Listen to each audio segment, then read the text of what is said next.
Welcome to the Saturday Sports Line. Since 1969, the premier sports show about local high school sports, featuring coaches, players, and special guests. Now, here is your host of the Saturday Sports Line, Kankakee Valley Broadcasting's WKVI Sports Director, Mitch Columbi, and sports analyst, Chris McGowan.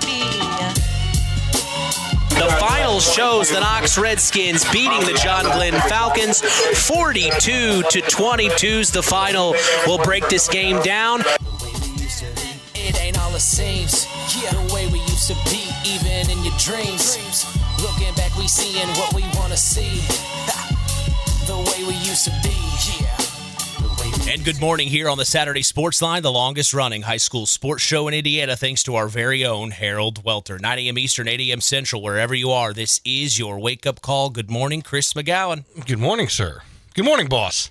Don't call me that. Boy, it was a big win last night for the Knox Redskins over the John Glenn Falcons. You just heard the final, 42-22. But, man, that first half was exciting. It was exciting, 22-22 at halftime. John Glenn scored with 0.2 seconds left right before halftime and got the 2-point conversion to tie it up and had all the momentum in the world. But I tell you what, Knox just came out and took care of business that second half.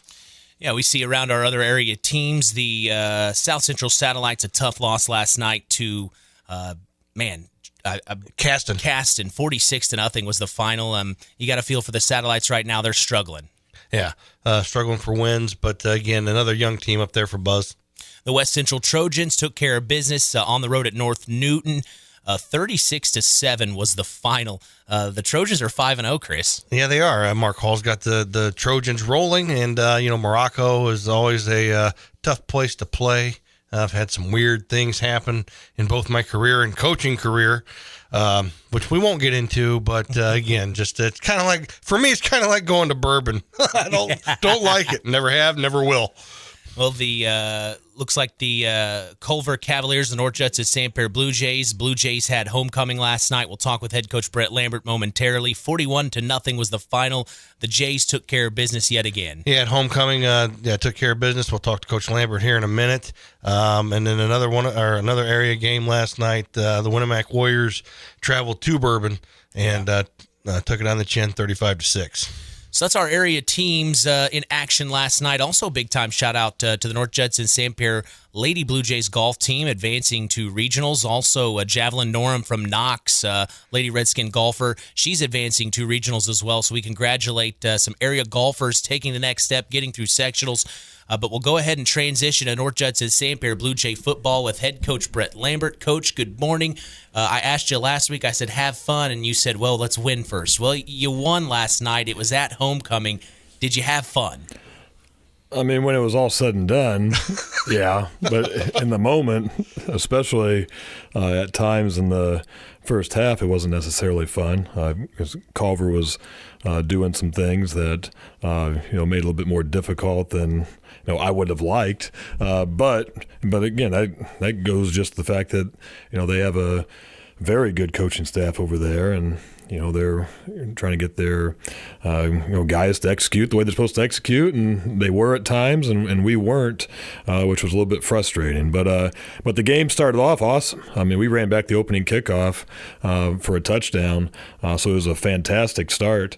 I really like how our kick return, and the kick return hasn't been out there a bunch this year. We've done a pretty good job on defense, but I really like how they've performed throughout the year. And we got guys who are unselfish, where they want to make a block to free the other guy up. So it was a fun thing. So to run back that opening kickoff was nice. And again, our defense performed really well all night. Maybe other than a few penalties on both sides of the ball. I mean, the defense was good. I think we only gave up, I think it was less than 70 yards for the game. So, I mean, they were awesome there.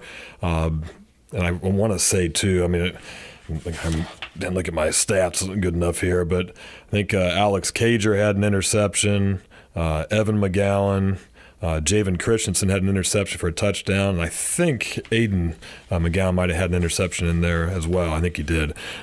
So again, just defensively did some really good things, but offensively, I felt like, especially in the first quarter and part of the second quarter, we just weren't gelling very well. I think Culver was doing some things to us and we weren't responding very well. And when you go back and watch the film, there's a lot of plays. We had 10 guys doing the right thing, and it wasn't always the same 10 guys, but we had 10 guys doing the same thing, and just that one person not executing properly can mess up your whole entire scheme. I think that's probably one of the most aggravating things as a head coach. Hey, we got 10 guys doing it right when it's not the same one guy every single time. Yeah, it's not like we can say, hey, this person's killing us out there, and that's not necessarily the case. It was just, hey, we had somebody different, on every other play that was messing something up. Or I know we got down, I can't remember where it even was, in the red zone in the first quarter, and then the penalties came. And I'm not even saying they weren't legit. I mean, I think we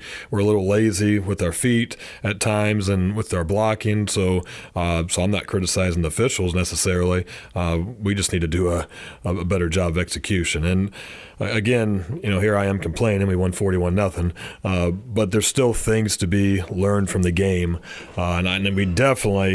And I know Coach Radtke says, there's never that perfect play. You guys always joke with him about find that perfect play, and of course he's right. I mean, you can always find something wrong, even if it's a 90-yard touchdown. He's untouched, whatever. You can always find something, and so he's absolutely right. But I'm just looking for almost a good play at times. It just to be really get 11 guys that are even not even perfect, but just decent. So we got to get that put together. But for us to be 4-1 right now and really not hitting our stride yet, I think is a good thing for us. We're going to have some games up ahead that's going to challenge us for sure. But again, not a bad night there. And I thought something was cool is I didn't even think about it until I was just looking through the stats a little bit this morning. We had 6 touchdowns and we had 6 different guys get touchdowns, which I thought was pretty awesome. Logan Pracky had that opening kick return for a touchdown. Let me look through here real fast. Aiden McGowan had a touchdown. Grayson McDaniel had a touchdown. Javen Christensen had that interception for a touchdown. Asen Harper had a touchdown. And Elijah Allen had a touchdown. So, I like the fact that we're able to get a lot of guys involved and distribute the ball there. I really feel like they've done a good job with that. But at the same time, I'm also looking for maybe that guy or two to really say, hey, I want to be the guy. And I'm not saying we don't have them, but at some point, when you get later in the year, you got to have some people say, hey, I'm going to take this. It's my time. Yeah, it's my time. And again, it's always nice to have guys who right. do it. And we do. We right. have a lot of guys that are capable, but I want to start seeing somebody say, "Hey, coach, it's a big moment. I want the ball," and that's what I'm going to be looking for. And I think we got those guys, but it's just that's going to have to start happening here in this last. What we got left? Four regular season games. Right. Yeah. So we got to start figuring this out pretty quick. Let's go back to the opening kickoff. So. Is it a group effort when coaching special teams, or have you assigned each coach a special team that they coach up? It depends. I mean, let's give some love to the assistants. Well, yeah, Coach Hampton is the guy especially on kick return, and everybody's kind of got their own thing. But kick return, I would say, is definitely his. I mean, other coaches are trying to coach things up, but he's the main guy on that. I would say kick return, he is the main guy, and he's really in charge. If it's kind of hard because we're all involved, right? But Hampton, if anybody, he is, I guess you could say, the special teams coordinator if we're gonna have one. But yeah, I would give him the credit for the kick return team and just making sure the right personnel is out there, which we all have an involvement in that. But yeah, just getting on them and making sure our wedge and blocking and everything's set up. Yeah, that's him. And Coach McGowan, because he has the defense, he has the punt return, because I think those two things go together.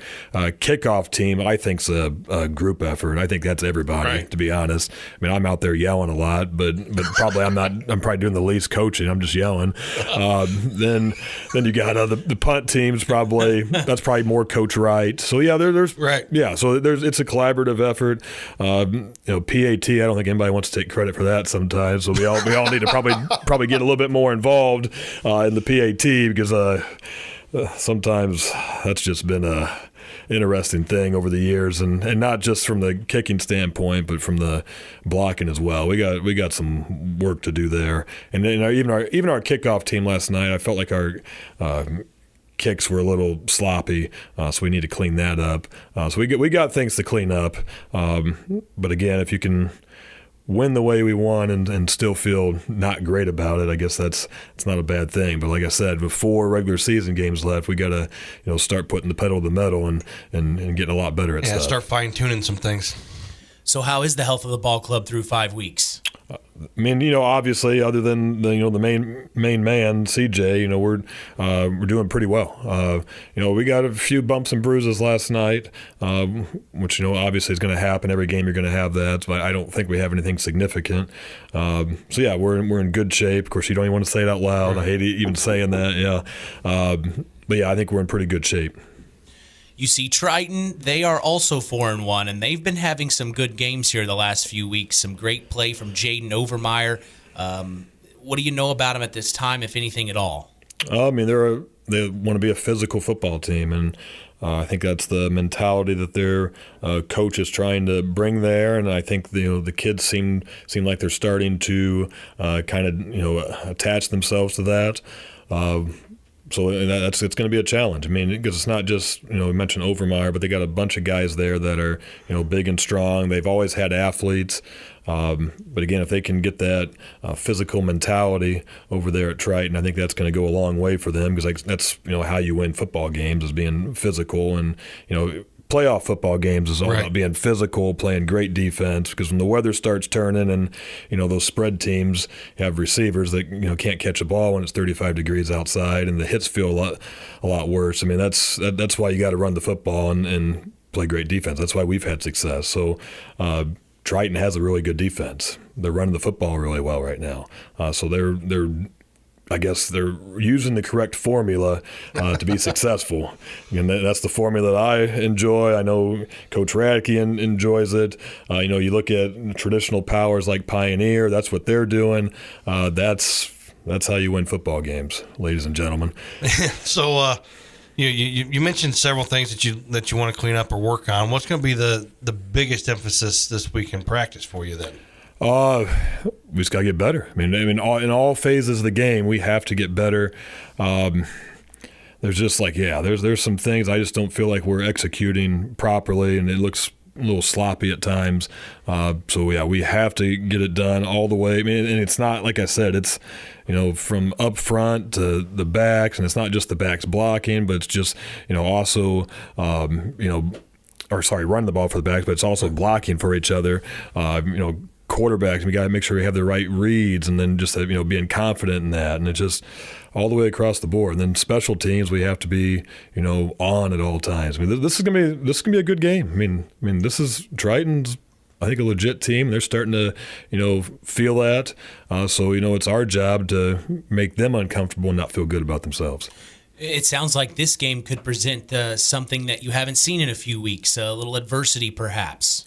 Oh, well, we had North Miami last week, and going over there, I think North Miami was really prepared for us. I mean, that was a big game for them. You could just tell after the game was over that they were pretty let down that they didn't beat us. You could just feel that. So it let me know that they were kind of, they had that game circled. So no, we had some adversity last week. We were down the first half, and we came back, finished strong. And again, the defense has really been the key. And I knew coming into the year that the defense would be the key to this team, and they've proven that. And just let me name some names here. So up front, you got Ethan Hack playing D-line with Christian Hiddle, Caden Johnson. They've done a good job. That's a group of seniors there. You have at the linebacker position, you got Evan McGowan inside with Grayson McDaniel. You have Asen Harper, Xander Nowak, and then Elijah Allen's kind of our utility guy. Heck, he might even be leading us in tackles right now between special teams and playing defense. So he's been great there. Defensive backs, Javen Christensen. You got Alex Cager, Aiden McGowan, Aiden Christensen, then Logan Pracky, as he's been getting healthier, is going to keep getting more time there. So the defense has been locked in. And if you go back to some of these games, like we had that against LaVille, we had a field goal blocked and ran back for a touchdown. Well, that wasn't the defense's fault. That's special teams. We had an interception return for touchdown, and we had against North Miami, we had an interception went back to like the 5-yard line. So my point is the defense really, even though they gave up a few scores, that wasn't really the defense's fault. Right. So they have been executing very well and at a high level, but they're going to have to raise it even more, and then the offense is going to have to catch up and start following suit here. Yeah, and in that first game, everybody's giving up 40 points to Knox, so. Yeah, and again, as we keep that game looks a little bit different now as you've seen the season go does. It does. But again, when you go back to film and I think I said this last week, it's just like, gosh, what are we doing? Because even that game defensively, we weren't on. And I'm not trying to say the outcome's different, but just we weren't on. And I think it was just kind of the shock of McLaughlin running or taking the opening handoff, or well, I guess it wouldn't be a handoff. He just took the snap for a touchdown. But we still joke as coaches a little bit. Well, again, we're not trying to sound pitiful by doing it, but, well, we only gave up 190 to McLaughlin. Everybody else is giving up 400, 300. I mean, yeah. So, yeah, we I guess in that department did all right. So let's talk about things that you've seen some of the younger guys learn so far in the last few weeks. With some of these games, I'm sure some of them got some playing time. Talk about some of the names that you're seeing really rise above here in the last few weeks. You're really proud of the positive growth. Well, I named some of those guys already on defense, and talk about how great they've been, and it's true. You got offensively, and I'll just mention some more names here. So our offensive line, you got Evan Curley as a guy, and he plays some D-line too, so I probably should have mentioned him on D-line because he does a real good job. But Curley has done a good job at tackle for us, and I really feel like since game one, he's shown a lot of improvement, and he's a smart kid. You can count on him, so he's really come through. And then you got Caden Johnson and Hiddle up front. You got Riker Scheidler, a sophomore, who is actually, he started the year at tackle, but then with CJ getting injured, we kind of shifted some things around, so he's playing center now. So it takes a little while to get used to snapping that ball and blocking. It's a little different than just getting after it with blocking, but he's going to be fine there. And Ethan Hack, we took Ethan Hack, who was last year started at corner for us on a state runner-up team. And he's a big guy, he's physical, but he started at corner for us, and now he's playing D-line and starting an offensive tackle. And he was playing tight end to start the year, which is close to an offensive tackle, especially for us. But again, with the CJ injury, we thought, okay, we got a senior here. It's not that we had some guys, sophomores, step in, Adam Allen, Gavin Legis, and they're good kids. I mean, they're gonna get it done for us, as in the future. But at the moment, we thought a senior would be the right guy to have there, and I feel good about that. It's you talk about Hack going from playing in nothing but space to now, hey, you got to put your hand in the dirt. Yeah. If Coach Cox would have come to me and said, hey, you're playing defensive end this year, I would have been like, what? I'm used to covering guys. But he's 6'2", 190. Right. He's got strength on him. I mean, he's got good speed, which we like, especially our tackles. We like it if our tackles can get to a linebacker fast. So, but you got to get him more used to pass protection, because that's not something he's really had to do. He was going out for passes. He wasn't trying to protect the quarterback. So that's a little bit of a change for him there. But yeah, I like the way he's adjusted there, and I think, as each week he's going to get a lot better, and he already has. It's fun to watch those things as a high school coach, especially at 1A football, because you don't. This year, okay, you're playing this position. Okay, but now the next year you need to play this, or in the case sometimes you get an injury or two. Okay, this game you're playing this, next game, okay, now you're going to play a completely different position, but we need you because you're one of our top guys, so you got to come through for us. That probably wouldn't happen at the 5A or 6A level, but that's small school football. That's what's fun. Right, just putting those puzzle pieces together. It's a fun thing, and that's where with this team, we got enough youth, but also we have talent. But we're trying to say, okay, where does this guy exactly fit, or what? Is this guy a two-way player as a sophomore? Is he kind of a 1.5 player? So how can we get him a rest on both sides of the ball? How can we get somebody else to step in there, give us 5-6 plays during the game, maybe 15 plays? So that's the, and I know you know this, Chris, but that's the puzzle you have to deal with. But again, that's what's fun about it. Yeah, who are our 8-quarter players? Who are our 4-quarter players, or 6-quarter players, or 2-quarter players? There's right. Truth to that, yeah. That's how we used to label kids. Huh. Two ways you're gonna play. That's 8 quarters, so you're playing both ways. I never thought of it that way. So that's actually pretty cool. Well, and plus of that, I mean, just like you're saying, with this kid, he's playing both sides of the ball. And if you do, like with CJ, if you have an injury to somebody, well, okay, you didn't lose a starter in CJ. You lost 2 starters, plus he was on your PAT, plus there's a lot of things that happen with one injury can affect, in small school football, it could affect, counting the special teams, 6 different teams could be affected by that one guy going out. And if you have 2 or 3 guys go out, that's when the gray hair really starts popping on the coach. Hey, now. I resemble that remark. We're going to be hanging out the next couple of weeks. We're doing your game at home against Triton, and then we're doing the rivalry at Winamac. So we're going to be seeing a lot of each other here soon, Coach. It's been a few weeks since week 1, so we missed you. We definitely appreciate it.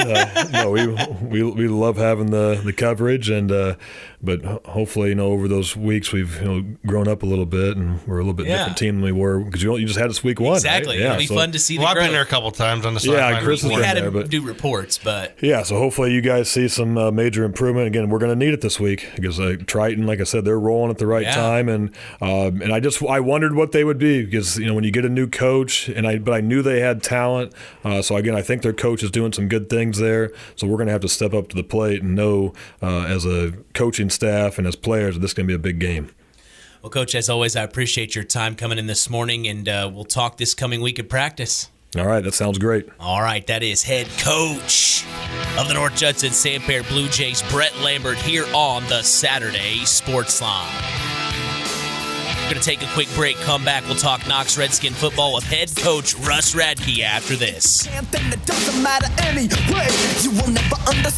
take the snap, steps back, oh no, throws immediately, has his man to the 35 to the 40, now to the 45, tackled at the 50, gets on the other side of the field, and he's tackled at the 46.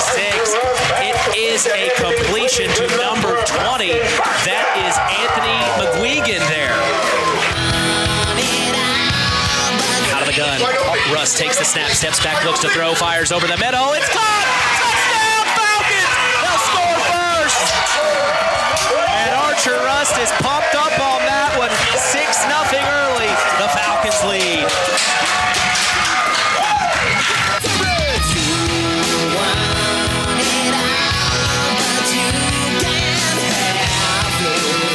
First Farmers Bank and Trust, agriculture has been a cornerstone of our business for more than 135 years. Our personal relationships within the ag community run deep for multiple generations. If you're looking for a financial partner that knows, understands, and supports agriculture, I'd love to hear from you. I'm Isaac Blue, ag banker at First Farmers. Come into our Knox, North Judson, or Culver branches, or visit us online at ffbt.com when you're ready to talk about growing your operation. First Farmers Bank and Trust, member FDIC, equal opportunity lender. Stay tuned for more sports talk with Mitch Columbi on Kankakee Valley Broadcasting's WKVI. There's a trend happening around the educational world. More and more high school graduates are attending smaller community colleges to start their educational journey. At Marian University's Ancilla College, we welcome students from all walks of life. The opportunities at Marian University are endless, from living on campus to being a collegiate student-athlete. From day one, your professors will help you create a plan for a success at Marian and beyond. Find out more about Marian University's Ancilla College through our website at marian.edu/Ancilla today. You're listening to Mitch Columbi and Chris McGowan on Kankakee Valley Broadcasting's WKVI. Up the middle, it's McLaughlin, and he'll score. Touchdown Redskins, 7-6. They trail by 1. 21 and a half seconds to go here in the first quarter. And we're back for the Saturday Sports Line. So glad you've joined us here in the Pulaski Memorial Hospital studios. We transition to the Knox Redskins head coach, Russ Radtke. Quite a good win last night at John Glenn, but the first half was quite a story, tied up at 22-22. Man, Coach, going into halftime, I'm sure that was a spirited talk in the halftime break. Well, I'm going to say that if there's a chance I'm going to petition the IHSAA that we need to have it like hockey. Okay, go on. 2 periods. You want 3 periods. You want 3 periods. So I got another halftime. So you get two halftime speeches. They go they down. are long. They're like, 20? They're like 15 minutes or something like that between periods. Hey, long as I can get a chance to talk to the guys, we can make some adjustments. And that's what we did the second half. Came out, did a very good job. I felt it's just very hot, no air. Yeah. And a lot of our guys were getting exhausted. And I got to give it to the guys that came in and filled in for them and listened to us and made great adjustments. I don't believe they crossed the 50-yard line in the second half. It was a great until the end, right? Till when the the game was out of control, But overall, you got to give it to Glenn. They played very hard. They nickel-dimed us here and there, and we got some coverages messed up. And 1 or 2 of those touchdowns in that first half came as a result of that. But these kids are resilient, and they listen to what we try to say positively. And we made great adjustments with our defenses and so forth going in for the second half. Yeah, and you kind of mentioned that in the pregame interview. You said, hey, they're going to come out and punch us in the mouth. And, I mean, you must have saw something or watched something on film of them to know, hey, we can't just think we're going to come in here and roll over this team. We've got to respect them because they're going to come for us. Well, our defense just wasn't in the scheme that needed to be done for the type of offense that they were running. And it was very exciting for them, I'm sure. And they got quite a bit of yardage there in that first half. They still threw 24 times, 11 for 24 completion. We got a big interception when it needed to be done, and gave us ball control. I can't remember. Red zone scores for us, 4 for 4, and fourth down conversions. We only got into it 1 time, and we converted it. So consistency on that part is good. And we had some other guys carrying the ball. And we're our offensive coaches, Bo Radtke and Tyler and Joe are continually putting in opportunities and so forth. Kane Weber had 8 carries for 81 yards. Camden Garner had 5 carries for 29 yards. Jaden Fisher, 3 carries for 20. Those are good things that got us yardage and down and distance like what we needed to do and kept our offense going. And a couple of those guys don't play defense, so it's easier to talk to them on the sidelines. But I said again, you think, well, man, that defensive secondary is having problems. Well, when a quarterback can stand back there and, down by that goal line on that last touchdown, I didn't think anybody was going to get anything done. They were just so exhausted. They finally executed on a 4th down. They went for it 5 times on 4th down, and that last touchdown of theirs in the first half came as a result of fatigue, I think. Fatigue of our defensive front, getting the quarterback. You got the secondary all where they're at. Eventually, you stand around, things happen, and then he dinks one right into a guy that puts it in for the touchdown. So, it's, like I said again, these kids listen quite well. Got great assistant coaches that can come up with schemes and so forth to try to make adjustments, and to make a massive adjustment like we did at halftime is for them to be able to execute it is exciting. I'm glad that they were able to listen and do a good job. Well, and then Chris even mentioned there after they scored that touchdown there late in the second, I asked Chris, they have a kicker. Are they going to kick an extra? Are they going to kick the extra point? And Chris said, I think they'll go for 2.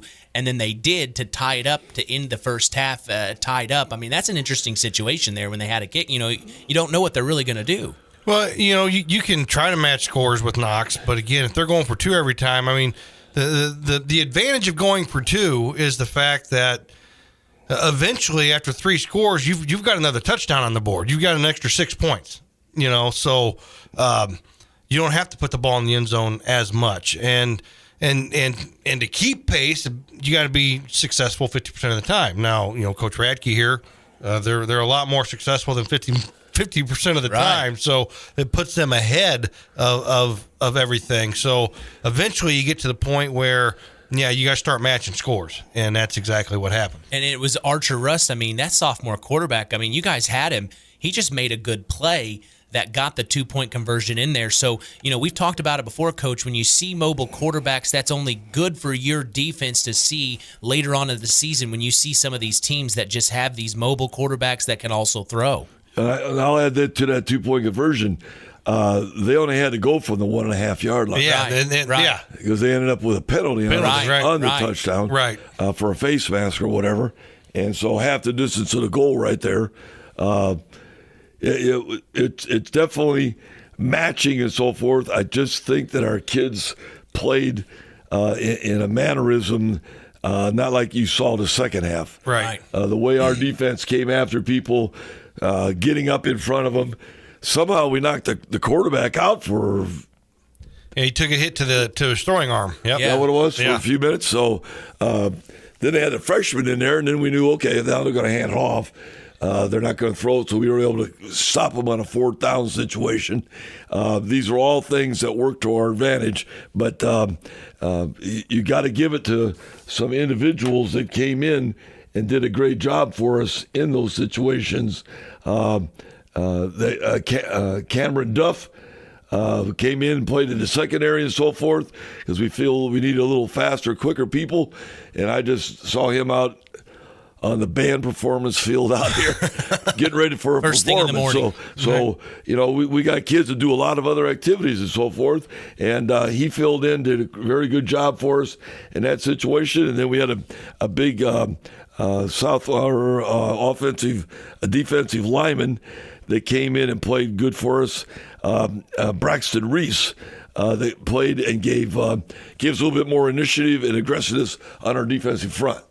You watch the pros at a college. I mean, they substitute about every 2 plays. Right. I mean, it's just gun ho where you start getting sluggish, and you give them an advantage.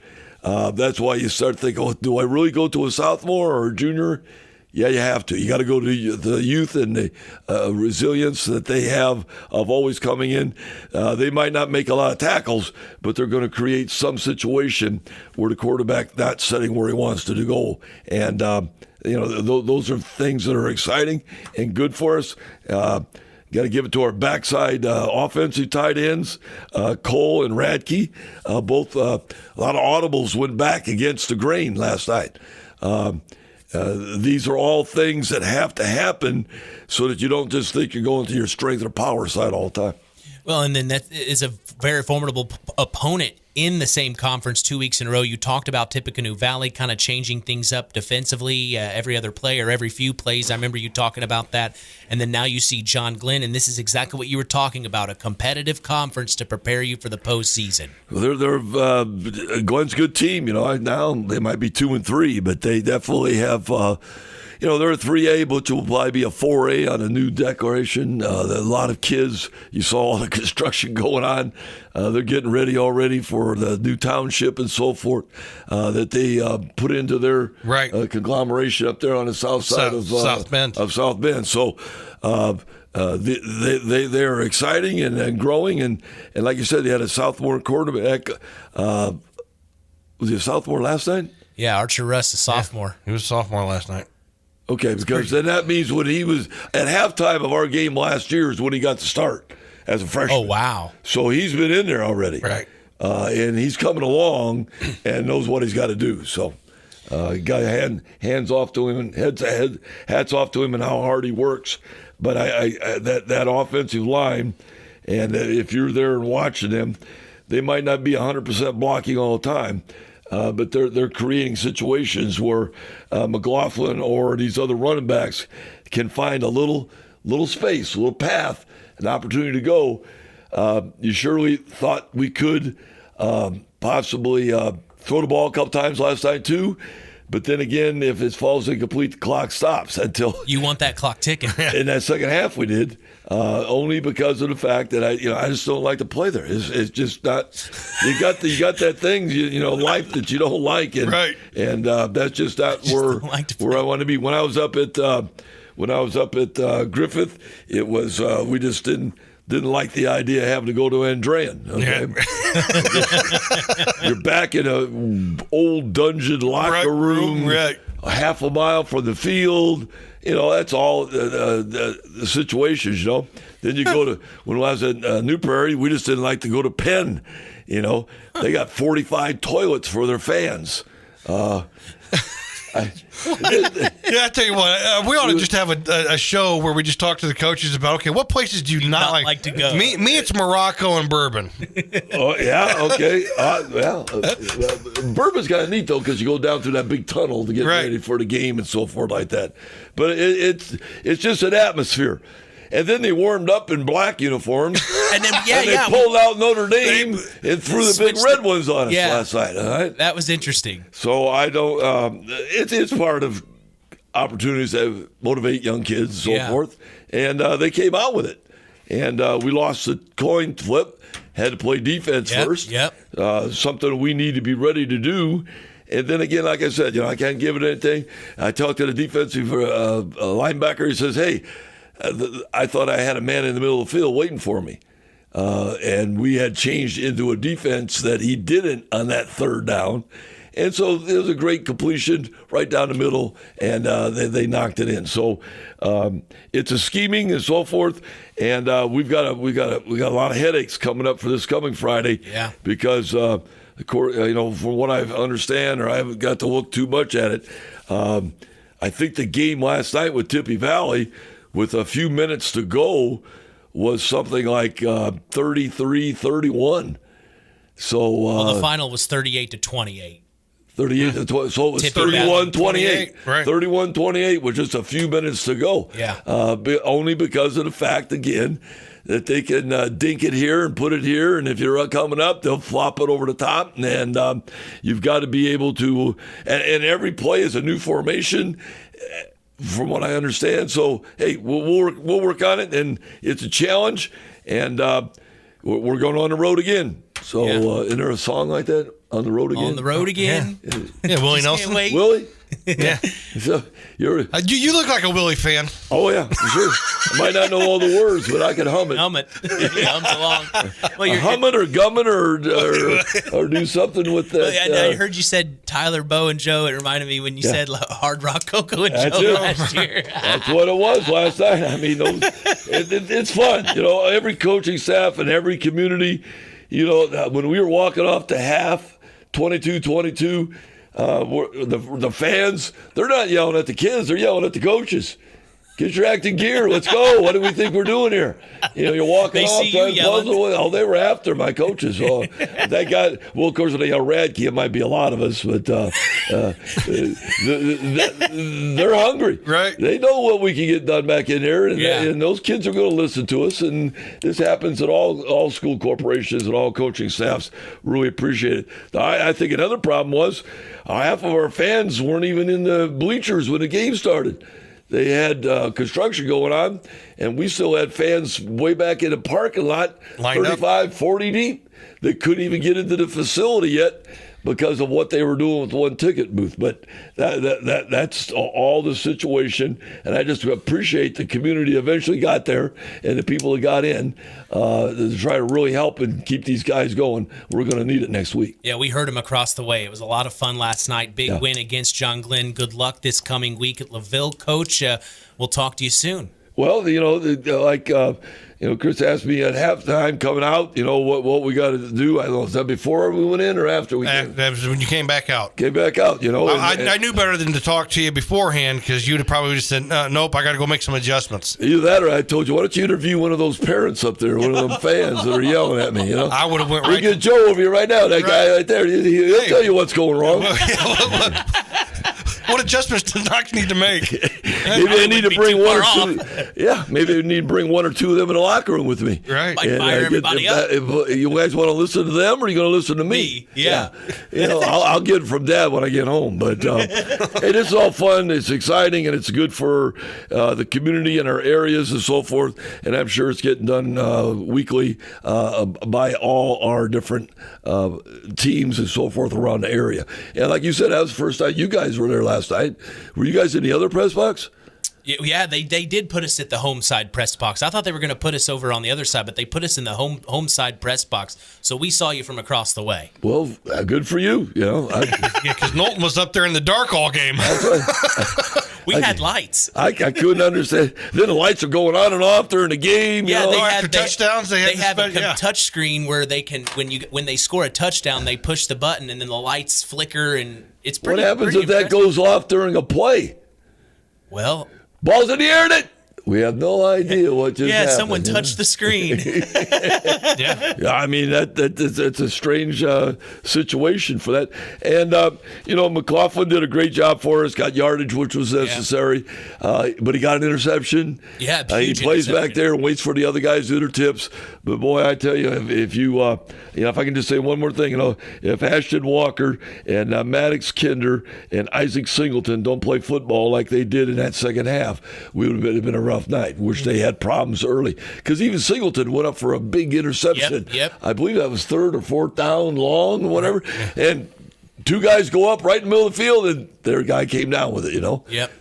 Before in the year, he wasn't up in there doing that kind of stuff. So we'll see them all maturate and keep having fun. Better.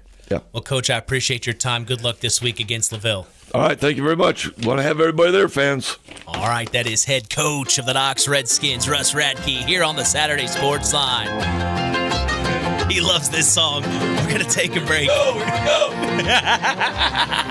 He's fired up. They're 5-0, the Knox Redskins. They're trying to make it 6-0 this coming Friday at LaVille. We're going to take a break, come back. Hey, another undefeated team in our area, the West Central Trojans. We'll talk with head coach Marc on the other side.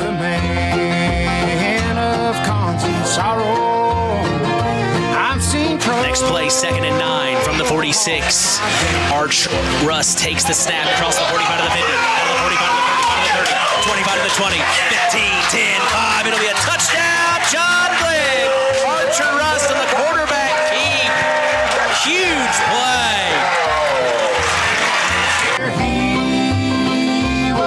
From shotgun, lone man in the backfield takes the snap, almost a botch snap, but he saves it. Crosses the 45, still on his feet to the 40, down to the 35 to the 30, 25 to the 20, 15, 10, 5. Touchdown, Redskins, Miles McLaughlin.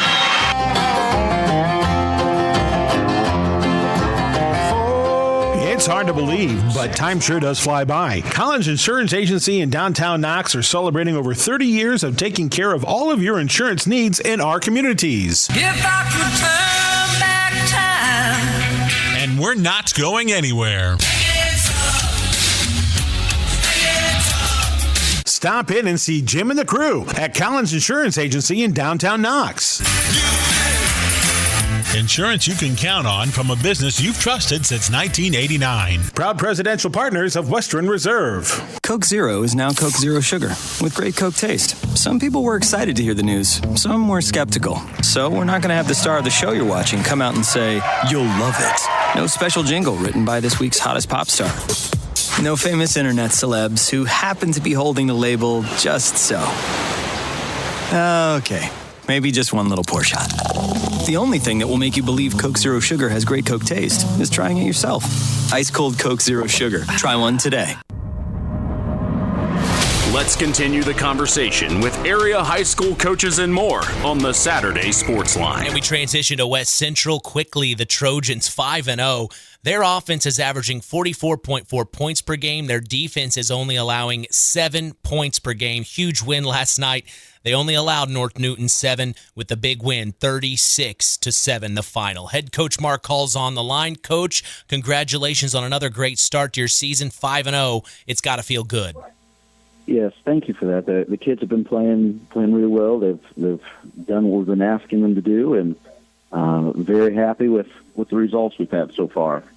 Yeah, let's talk us through the game. Start us out. How did things start for you guys? Was it just off to the races like we've seen before and heard from you?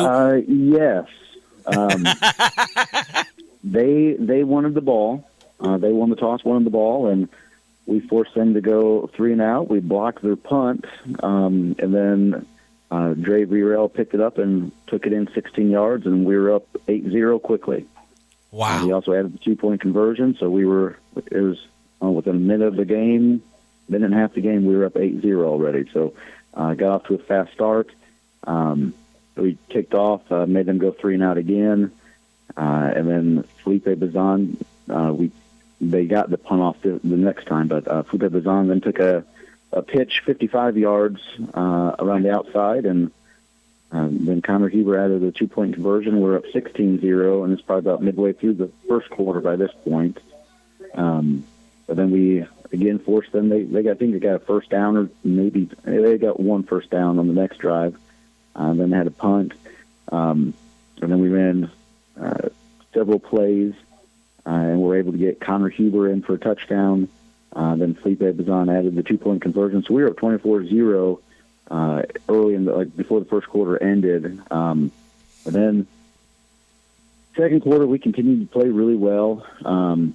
There were some things that occurred, unfortunately, during the second quarter that were outside of our control. But kids handled it well and kept playing really hard. And defensively, we were really well, doing things really well last night. They didn't complete a pass until the fourth quarter. Running the ball, we were limiting what they were able to do most of the night. There was a couple plays they got 6 to 10 yards on, but other than that, the defense was playing really well, finding who had the ball and what they were trying to do with it. And really, we did a nice job limiting what they were trying to do. Then we were able to score one more in that second quarter, make it 30-0 at halftime.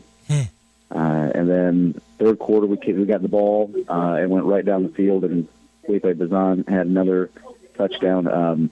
He had the last two. He kind of threw 2 touchdowns last night to Felipe. So that was in the second quarter, third quarter. So we're up 36-0. Running clock started. And then it was, we played well. And we had some things outside of our control, but kids handled it well and kept playing really hard. Defensively, were playing really, really well. End of the game, we were trying to run out the clock, and we were taking knees with under 2 minutes to go, and they started calling timeouts, and then they scored on the last play of the game. So that's how they got their 7. Well, and they didn't want to get shut out, so that's what they were trying to do there. But the interesting story about this situation, Coach, was that it was your third game on a 3-game road trip. Excuse me. Started. You haven't been home since the second week of the season. No. Go ahead. All of September we've been on the road, so it'll be nice to be at home. It'll be homecoming this upcoming week, so it'll be nice for that, and it'll be nice to give our jerseys a little bit of a break. Our road ones, we have new ones this year, but they've gotten pretty dirty over 3 weeks away on the road. So it'll be nice to give them a little bit of a break and wear our home ones for a little bit. At least we're for one game, and then we're back on the road for 2. Yeah. So you have to get alternates. Yeah. But you think about it, doesn't matter who you're playing against. it can be tiresome at times when teams are, I remember when I played basketball, I'm not trying to relate it too much to football, but, when you're on the road that much, you just kind of, as a player, you're just kind of like, man, it's hard to get up for that game, but to go through these 3 games on the road and get all of them to be wins, I mean, that's a confidence boost in of itself. Yeah, and 2 of them were conference games, so that's a little bit easier to get them up for, but they were all fairly decent road trips as far as mileage and time on the bus. Especially the Lake Station one. That one was a long trip, over an hour to get there. Then last night we had the equipment bus loaded. We got loaded on the player bus, and we're getting ready to take off, and they can't start the equipment bus. The battery died, or something with the ignition. Like, we couldn't get it to go, so we had to go find another bus. And then the first one we went to, it did the same thing, and we couldn't get it to move. So we're like, what in the world's going on? Oh my gosh! And then we finally found one that worked, and we're like, oh, we're just going to take this one, I guess. So then we had to pull back up to the school and unload the first bus and load the second one, and then get the kids back on the bus. So that took probably an extra 15, 20 minutes to sort that out. So it was a little bit longer and more hectic than what we would have liked last night to get there. But the kids, again, they handled that well, and they didn't let it get in their way once we got to North Newton. And we came out, and one of the things we've talked with them about several times through the years, just come out ready to go. Don't ease into it. And Culver, they went right down the field on us in week 2 and scored, and then we woke up. Lake Station last week, they returned the opening kickoff, and then we woke up and started playing. So it was nice to see last night that we shut them down and then blocked a punt and got off into a fast start. So those are good things to see, and the kids are paying attention to those types of things and trying to perform with what we're trying to ask them to do. And again, I just thought the kids played really well last night. All around, just did a really nice job. We had over 300 yards of offense again. So offensively, we were able to move the ball. We had 14 first downs on the night. Trey Villarreal had 15 carries for 111 yards. Connor Huber had 13 carries for 80 yards, and Felipe Bazan added 3 carries for 60 yards, and then 4 receptions for 68 yards. And then Tegan Holly didn't have as big a game as he did last week, but he added in some running and some receiving there as well. And then defensively, several of them just played really well, getting after people. Ezra Rodriguez had, I think, probably one of his better games of his career as far as tackles are concerned. He was on 8 total tackles on the night and had 1.5 for loss and had a half a sack. So very pleased with what he was doing from a defensive end position. Then, as mentioned, Dre had that block punt. He also had 8 total tackles on the night as well. Landon Hughes had a sack on the night, a big one on I think it was their first possession. He had a big sack on for a 12-yard loss. And Connor Huber had an interception on the night. And we also recovered an onside kick on would have been like our second or third time. It would have been our third time kicking off. North Newton, they line up kind of strangely, and they've done it for the last 3 years, and every year we've done a one onside kick game against them, and we've recovered it. So Nathan Peter executed that thing perfectly. He just did a little squib kick right down the middle, and he recovered it himself. So it was great to see just kids executing all the things we were asking them to do. You host South Newton this coming week. What do you know about them? They have had some rough games. They're younger than what they have been in the last couple of years, but they're right now, at least the last few games that I've seen of them, have been trying to find kind of offensively what they want to do, and I think they're starting to figure it out. Their last 3 games here have been very competitive in 2 of them. And then the third one they had a big win on, and they beat Benton Central 14-6, and then they lost to North Newton 14-6, like the exact same score, but just opposite results there. And then last night I think they won 32-18 against Tri-County. So last 3 games they're 2-1 and have been I think, figuring some things out. Defensively, they've been playing better, it looks like, compared to the first 2 weeks. So it's one of those things we got to be ready for. It's going to be our homecoming, so there's going to be the distractions all week of the different activities going on. But as we tell them every year, there's one thing that everyone does remember about homecoming. It's, did we win the game? So that is still the main focus of it. Is we can have the activities, but no one's keeping track of that in any stat books anywhere. Yeah. Well, and then my next question is I ask this every week, and we've kind of talked about it with head coach Russ Radtke. We just talked about it with head coach Brett Lambert earlier on in this hour. Is, there's never that perfect play. As good as you guys play, there's never the perfect play. So what are some things that you think you still need to tighten up to get better at?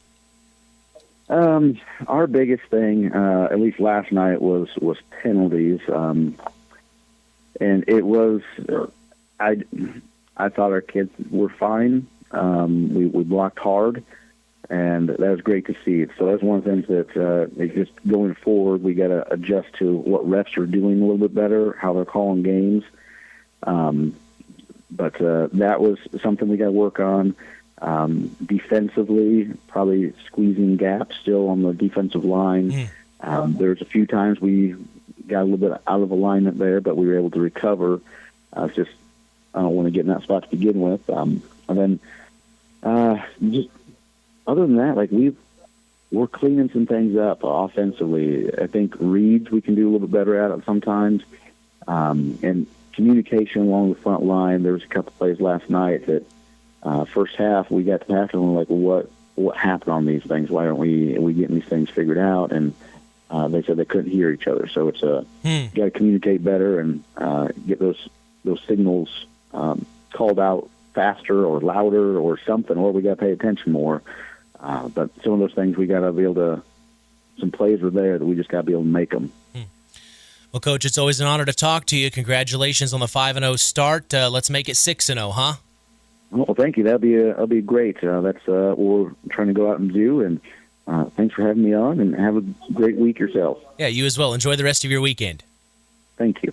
All right, that is head coach of the West Central Trojans, Marc Hall, here on the Saturday Sports Line. The Trojans undefeated. Good luck to them this coming week against South Newton. We're going to take a break, come back. Head coach of the Winamac Warriors, Josh Burgess, is in the house. Don't go anywhere. Twins to the left. Benwell to his right. Takes the snap, steps back, looks to throw. Fires on the slant. Good sell. Oh, it's going to be intercepted by Miles McLaughlin. It hit Goodsell in the arm, bounces in the air, and McLaughlin will bring it in. It will be a turnover, interception for Miles McLaughlin, Chris. I got a bad disease. Off from my brain is where I bleed. Did you catch that touchdown last night? It was insane. Nope. Missed it. My screen froze and then game over. You got to get Surf Internet. I've got fast fiber speeds with no throttling ever. Sounds like a winning play. Sign me up. Score big with Surf Fiber Fast Internet today. Just $30 a month with AutoPay, including free installation and free Wi-Fi. Visit surfinternet.com. Restrictions apply. Not all speeds available in all areas. Go to surfinternet.com for full offer details.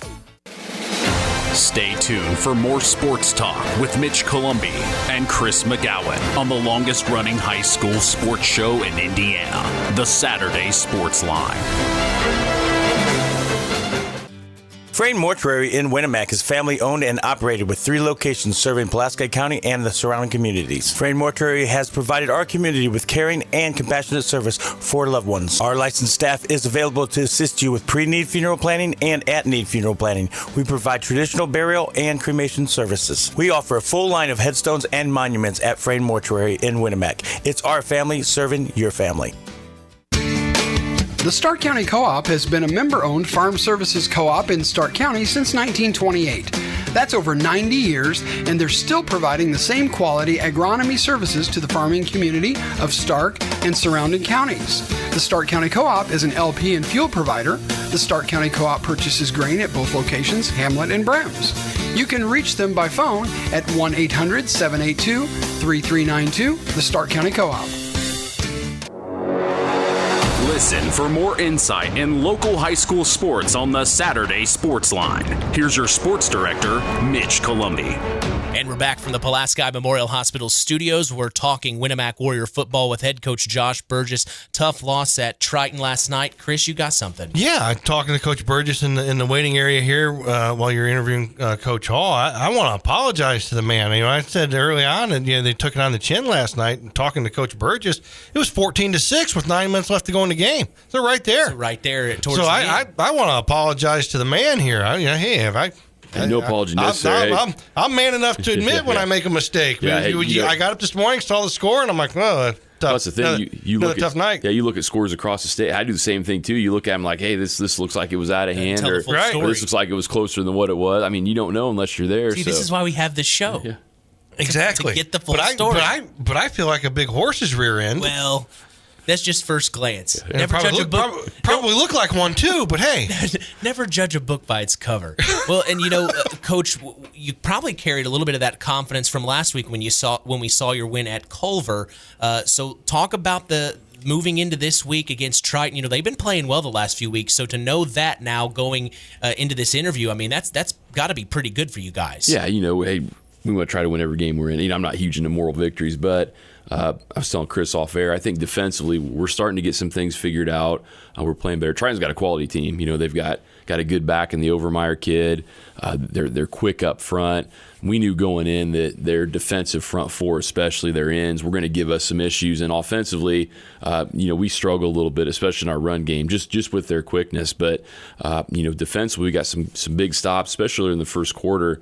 0-0 after one.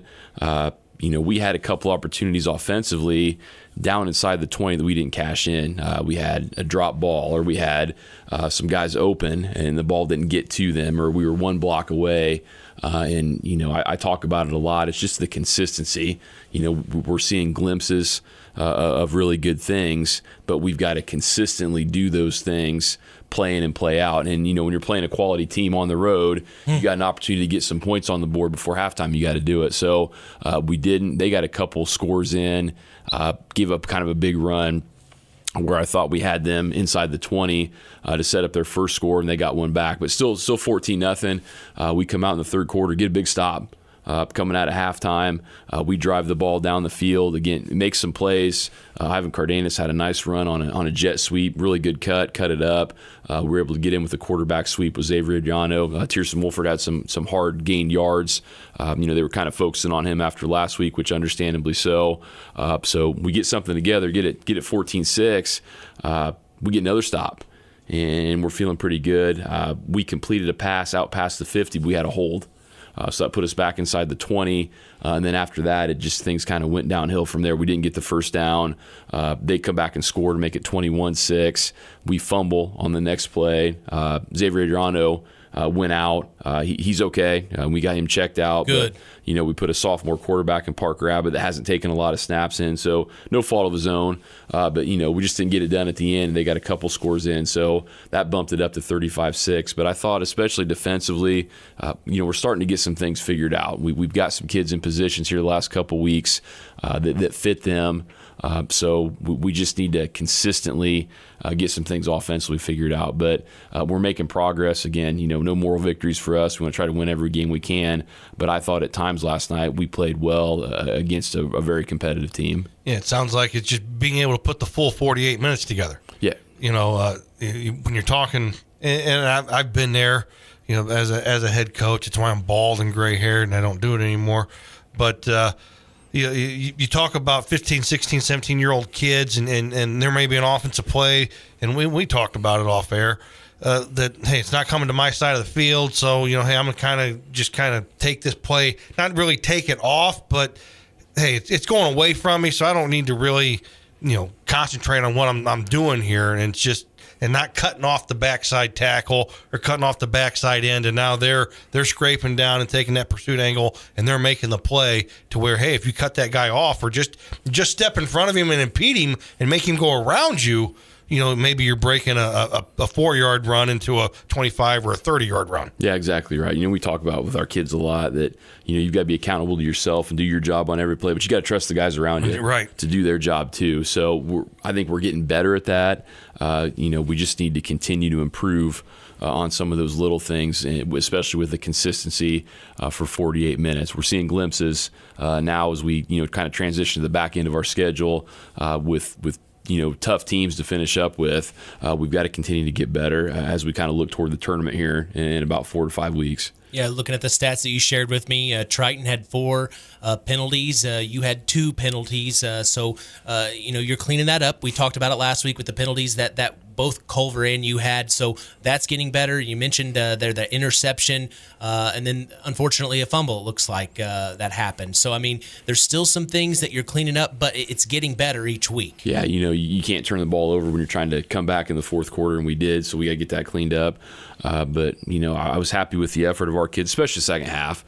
I thought we came out and got those couple stops that we needed to, and put ourselves in a position to get the game tied up or potentially win. So, we didn't do a good job of finishing in the fourth quarter. We need to continue to do that and just put the 48 minutes together with the consistency that we're looking for. I was going to say, so next week, North Miami coming to town, a senior-laden team. I think they got like 17 seniors on the team. Got everybody back from last year's team. What do you know about the Warriors? Yeah, I haven't watched a lot yet, but they're a quality team. They've got a lot of upperclassmen that have played a lot of football for them. Offensively, they're going to run their option attack. We're going to have to be really disciplined defensively to make sure that we know what our assignments are and make sure that we're executing those assignments. And I know they're physical and aggressive defensively too. So we're definitely going to have our hands full. It'd be nice for us to be back home after 2 weeks. That's not a short ride for them to come over. So we've got a lot of things that we need to continue to get better at, and we'll continue to do that throughout the week, have a good Monday through Thursday. And we've definitely got a huge challenge coming in this week, but I think our kids will be ready for it. So what is the next step? What is the next thing that you're working on this week to make that happen? Yeah, just getting better at those things I talked about. Making sure that we're getting better every rep in practice. Making sure that we're focused. Knowing the scouting report, knowing what our assignments are. Just those little things we need to clean up. Because again, it's amazing to me how fast the season goes. We're past the halfway point it's already crazy. in the regular season, which is just crazy to think about. So our kids, we kind of tell them they don't have a lot of opportunities left, and they can't take for granted the opportunities they have to get better, whether it's practice Monday through Thursday, whether it's a game Friday night. They've got to be ready to go, and they've got to take advantage of those opportunities. So, we'll get a game plan around that we think is going to work for North Miami. We're going to get the kids ready to go, and we're going to come out Friday night and see if we can get that done. It was an interesting week for you guys. We talked at practice, parent-teacher conference, kind of only 2 of your guys out there, only 2 assistant coaches were out there running practice. But when I was there, they kept things sharp. Mark Hendricks, he knows what he's doing out there. So, the guys were really holding the fort down for you and working hard in practice. It was a hot day that day, too. Yeah, kind of a different week. And we talked about our kids not letting that be an excuse. Parent-teacher conference, I can't be out there. Hey, teacher first, I get that. So I'm doing conferences, but I'm, worried the whole time about what's going on at practice. So we had a good Wednesday. I've got great assistant coaches that can step in and take care of that stuff if we need them to. So I'm very lucky in that respect. And our kids were off of school yesterday too. We had in-person safety training at school, so it was kind of a double whammy.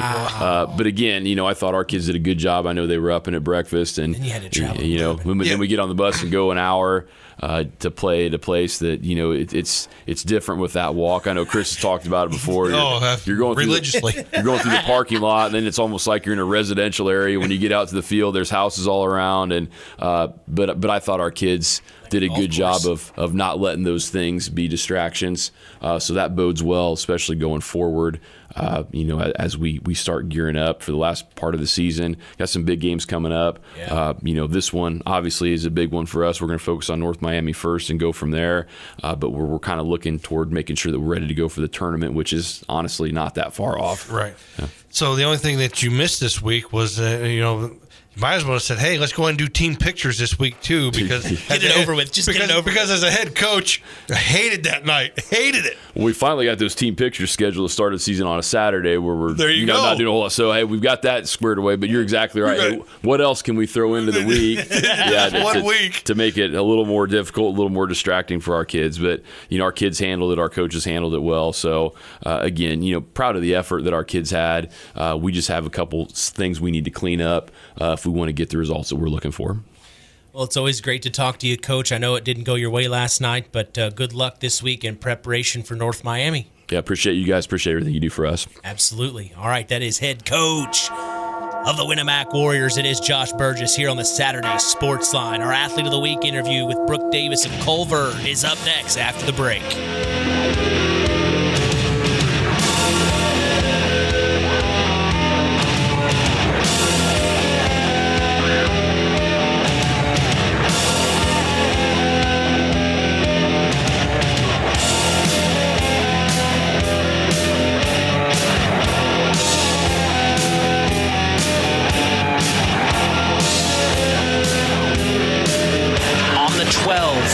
Falcon territory.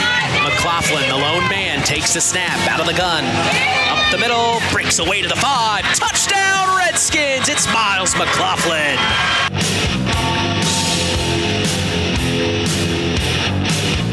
At First Farmers Bank and Trust, agriculture has been a cornerstone of our business for more than 135 years. Our personal relationships within the ag community run deep for multiple generations. If you're looking for a financial partner that knows, understands, and supports agriculture, I'd love to hear from you. I'm Isaac Blue, Ag Banker at First Farmers.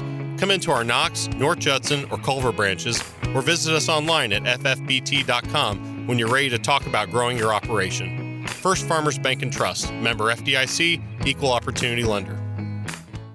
Pulaski Memorial Hospital. Quality care, closer to home. Pulaski Memorial Hospital is all about community and keeping our community spotlight shining on the accomplishments of our youth.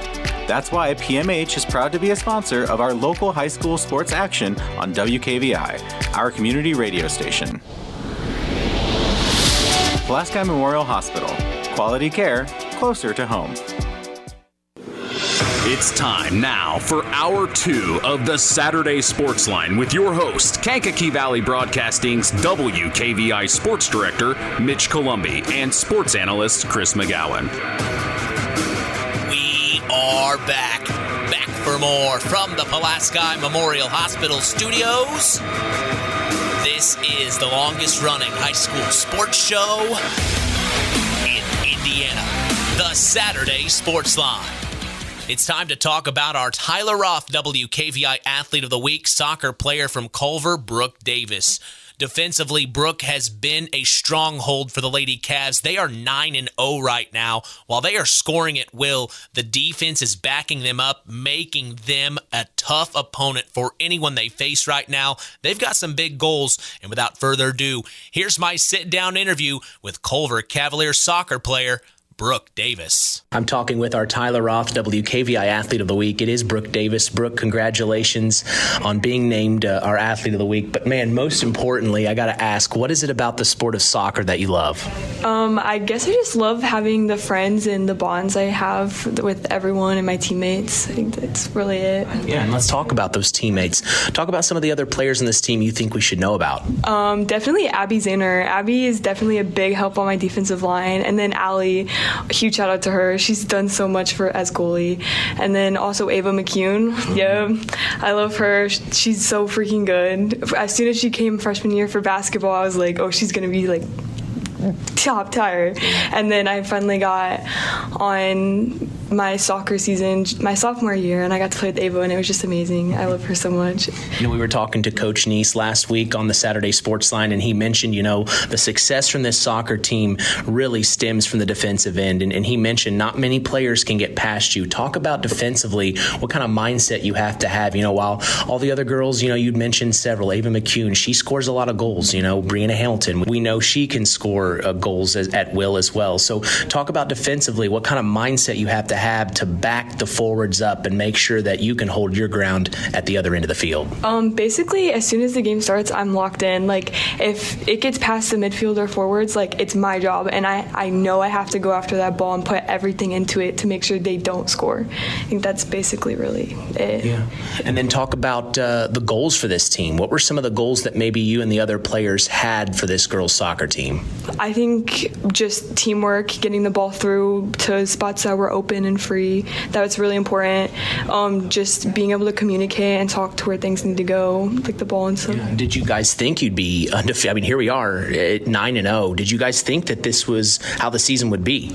I actually kind of did. So our team has always been, it was good last year.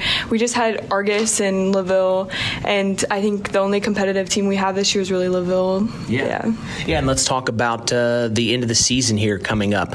What is the goal for this team towards the end of the season? How do you hope sectionals go and so on? I really hope we make it through sectionals and at least to semi. I want to go to semi-state or something. Wow. I just want to get far.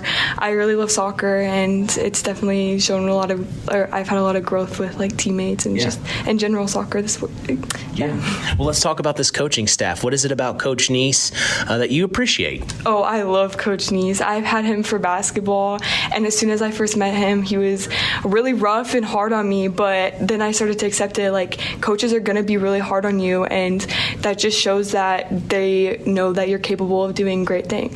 Tell us your parents' names. Sherry Davis and Tim Davis. And talk about the support system they've been for you.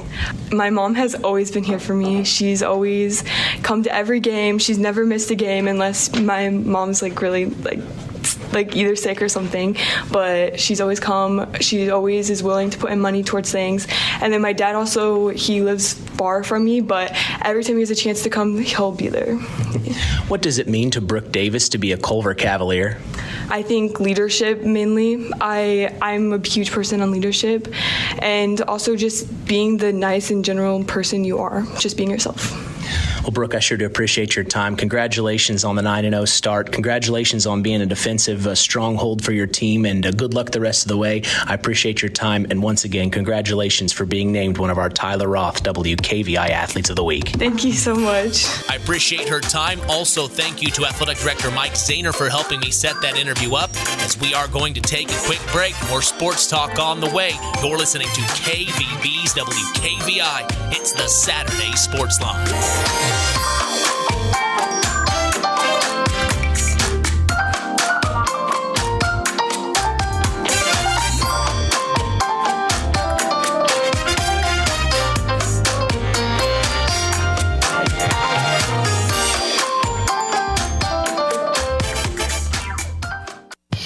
The Stark County Co-op has been a member-owned farm services co-op in Stark County since 1928.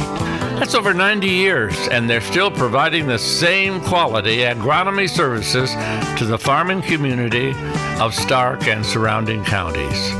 The Stark County Co-op is an LP and fuel provider. The Stark County Co-op purchases grain at both locations, Hamlet and Brems. You can reach them by phone at 1-800-782-3392.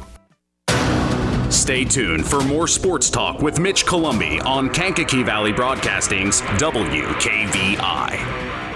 Are you interested in being part of a rapidly growing local company with competitive pay, opportunity for advancement, and a steady routine? LAP Waste is hiring immediately for a mechanic and both CDL A and B drivers. They offer great health benefits, PTO, holidays, and the ability to be home with your family every evening. Call them today at 574-542-4019 or email your resume to lapwaste@yahoo.com. There's a trend happening around the educational world. More and more high school graduates are attending smaller community colleges to start their educational journey. At Marian University's Ancilla College, we welcome students from all walks of life. The opportunities at Marian University are endless, from living on campus to being a collegiate student athlete. From day one, your professors will help you create a plan for a success at Marian and beyond. Find out more about Marian University's Ancilla College through our website at marian.edu/Ancilla today. Here's more with area high school coaches as we return to the Saturday Sports Line from the Pulaski Memorial Hospital Studios on K99.3. Great interview there with our Tyler Roth, WKVI Athlete of the Week from Culver, Brooke Davis, doing a great job on that girls soccer team defensively. They're undefeated for a reason. They're playing very good soccer. We're going to stay in Culver, though, transition to the football team. It is head coach Austin Foust. I've got him on the line. It's the Saturday Sports Line. Coach, good morning. Yeah, good morning. Tough loss last night at North Judson. Let's just break it down from the start. We heard from head coach Brett Lambert early on. He said that there were some things early on that you guys were showing them and they were prepared for that kind of took them a minute to get used to it. Yeah, just first, let's talk about real quick our girls soccer team, like you said, right, undefeated, and Brooke Davis, big part of the reason why back there, and just a great young lady and a good athlete for us at Culver. Got her in my U.S. history class and things like that. So, we got a lot of good things happening with our girls soccer program. But yeah, we started out the game with we gave up a kickoff for a touchdown right away. One of those things where probably the best returns seem to be the ones that were the ball hits on the ground, right? The returner kind of dropped it, went kind of behind them, and we kind of went out of our lanes. And Judson did a good job of getting a hat on our guys and took it for 6. And then we came out and tried to trick play and got a pass interference call, and then we threw a long pass to Jordan Green, who got down to the 3-yard line, but. Then we looked back, and there was a penalty flag on the field for holding. So that kind of stalled out that drive, and that was kind of the big thing offensively. About any time we had something kind of positive, it seemed like there was a penalty flag. And, we knew with Judson's defense that they were a really good defensive team, and what Coach Lambert and Coach McGowan do over there. It was going to be tough, so we kind of came out with a game plan of we're going to go 5 wide and empty, and if we set the state record in passing attempts, then we do. So be it. Unfortunately, we just couldn't get a lot going there. Just trying to get the ball out quick. But we struggled up front offensively, but defensively, we played probably our best game all year. I mean, it was 6-0 going into the second quarter, and we going into the second quarter, I think it was a 4th and goal. Judson had, we got to stop. I mean, so we had two turnover on downs inside the red zone. We had a fumble. In the 29-0 at halftime, two of the scores was a kickoff return and a pick 6. So, we played really well defensively. Well, and we talked about it before. The Jays, when they get rolling, it can be hard to stop, especially playing at Liberty Field. That's a tough place to play, and they're putting the pieces together at the right time. Do you think a game like this helps your guys, or does it hurt? No, I think it helps us for sure. Obviously, what Judson, has built there, and Coach Lambert, what they've done in the past couple of years, and what they have with currently ongoing with the team. Like, it was good for our guys to go out there and compete and see what, where we kind of match up. And my worry, we kind of showed them 2 films that we got. We had the South Central game, which was a 60-6 ball game, and North Miami was 24-16, and we kind of told our kids all week long, we got to make a decision what we want this game to be. Do we want to be the team that just kind of get moved around up front, or do we want to be the team that that kind of competed? And our kids competed. I feel like to the best of their abilities, and I think we kind of had some guys take some steps forward and kind of realize, like, okay, we see where we match up and we can do some good things. We just got to figure out ourselves kind of offensively up front. It's a little bit different for our kids since we were doing obviously a lot more passing and pass blocking, and we knew they were going to blitz and send the house because that's the best way to, especially at the high school level, to defeat empty is to just bring guys. And our guys kind of got we lunged a little bit and we started getting a little bit of grabby and had some holding penalties and things that just any offense is going to struggle to come back from. You are on the road again. You travel to Caston. They're coming off a big win last night over the South Central Satellites. They are 2-3 on the season. They've had a couple of tough losses to North Miami, Pioneer. They fell to Carroll, Flora in week 1. Do you know anything at this time about Caston? Yeah, they're they got a nice thing going on. They were a wing tee, offensively, defensively. They did some good things. They got a nice young kind of sophomore class. I think this was a sophomore class that, I don't know, if undefeated in middle school or, won the conference, I think, 2 years in a row. So they got a nice set of young kids coming up, and they got some big kids too. You look at what's in the water down there in Fulton. They got some nice sized kids, but they I think they got us by 1 point last year, so our kids just kind of had a sour taste in their mouth. So our talk after the game last night was just being able to keep stacking good days like we have, and keep getting better from this. I do think we improved from week 4 to week 5, and we got to continue seeing that improvement from week 5 to 6, and hopefully this performance like we had defensively becomes more of the standard and not just kind of the outlier, because we talk about making sure that teams have to earn it, and I felt like we made Judson earn it. We didn't give up big plays and things, and that was kind of the big thing we wanted to accomplish. And the last couple of weeks we gave up too many just one play drives. And credit to our kids, they did a good job of stopping it. Even if it was maybe an explosive play, we chased after it and made the tackle and gave ourselves another chance to play another day. How is the health of the ball club here after week 5? Yeah, we're good. Good. Everybody's healthy. We're everything seems to be good as we are on the way home, or on the bus ride home. Everybody's good. Besides your minor bumps and bruises and things, stuff that ice and a weekend of rest is gonna fix. No problem. Talk about the Culver golf outing you're at today. That seems exciting. Yeah, we're out here at Pretty Lake for our athletic booster golf outing. Most of the money, or I think about half of it, goes to our athletics. The other half goes to our scholarships for our kids. So, it's a pretty cool thing that we do. We got, I think, 28 teams, I think is what our athletic director, Mike Zahner, said. So, it's a good time being around, a lot of people you work with at Culver, and then just a lot of community members too that you see and support our kids. And, it's fun. Just wish my golf game was a little better, but I'm the farthest thing from a golfer. I have had one good putt so far. Okay. Coach Marcellus Anderson, put it probably about a foot away on a par 3. So, but I just watched him about shank one right now as I was talking. So, but the good news is that you can't get any worse than a par. So we've got a lot of pars today. Well, good for you guys in raising money for the athletic department. That's pretty awesome, Coach. I appreciate you hopping on here and talking about the tough loss last night. But you're on to bigger and better things at Caston this week. Good luck against your conference opponent. All right, thanks, Mitch. We appreciate it. All right, that is head coach of the Culver Cavaliers football program. It is Austin Foust. We're going to take a break, come back. We're going to talk South Central football with head coach Buzz Schoff up next. I'll be outside, I'll be on the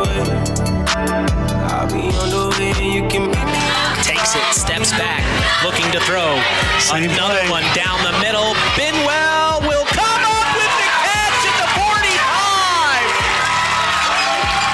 Oh, man, what a play. Big time pass play will now put it in Redskin territory on 3rd and 25, guys. The Falcons are able to get out of that. Takes the snap. Quarterback Keith trying to get around. He will be wrapped up. Still on his feet. He's going to get the 2-point conversion. The Falcons fight forward and they tie the ball game up. Oh, man. Wow. This afternoon, I've been reading your mind. No fear, but you gotta let me know. I'm all ears and I got a lot of room. My way, if you wanna check it out, I'm on my way. Put it in 5, I'll be outside, I'll be on the way. I'll be on the way and you can meet me in 5. I'll be on 9, I'll be on all day. Did you catch that touchdown last night? It was insane. Nope. Missed it. My screen froze and then game over. You got to get Surf Internet. I've got fast fiber speeds with no throttling ever. Sounds like a winning play. Sign me up. Score big with Surf Fiber Fast Internet today. Just $30 a month with AutoPay, including free installation and free Wi-Fi. Visit surfinternet.com. Restrictions apply. Not all speeds available in all areas. Go to surfinternet.com for full offer details.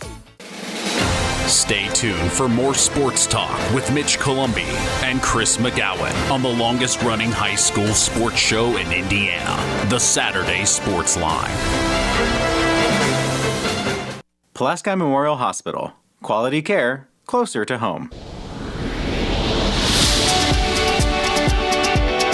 Pulaski Memorial Hospital is all about community and keeping our community spotlight shining on the accomplishments of our youth. That's why PMH is proud to be a sponsor of our local high school sports action on WKVI, our community radio station. Pulaski Memorial Hospital. Quality care closer to home. Coke Zero is now Coke Zero Sugar, with great Coke taste. Some people were excited to hear the news. Some were skeptical. So we're not going to have the star of the show you're watching come out and say, "You'll love it." No special jingle written by this week's hottest pop star. No famous internet celebs who happen to be holding the label just so. Okay, maybe just one little pour shot. The only thing that will make you believe Coke Zero Sugar has great Coke taste is trying it yourself. Ice cold Coke Zero Sugar. Try one today. The Saturday Sports Line continues with Kankakee Valley area coaches and special guests. Here's Sports Director Mitch Columbi. We were just talking about Caston with Culver Cavalier head coach Austin Foust. That is who Culver will see this coming week on the road in Caston. But who played Caston last night was the South Central Satellites at home. A tough loss. We have head coach Buzz Schoff on the line. Coach, good morning. I know you've had better games than this, but man, let's try to break this down and figure it out. Well, it comes down to, we just kept shooting ourselves in the foot repeatedly last night. We would do one great thing, and then we'd follow it up by, the worst play of the season. So it just built, and then it just escalated and just got out of hand really, really quick. When I look at the game last night, right, in the first half, we had 2 fourth-down stops. And we made them punt twice. So there's 4 possessions right there where we got a stop where we exactly what we wanted to do.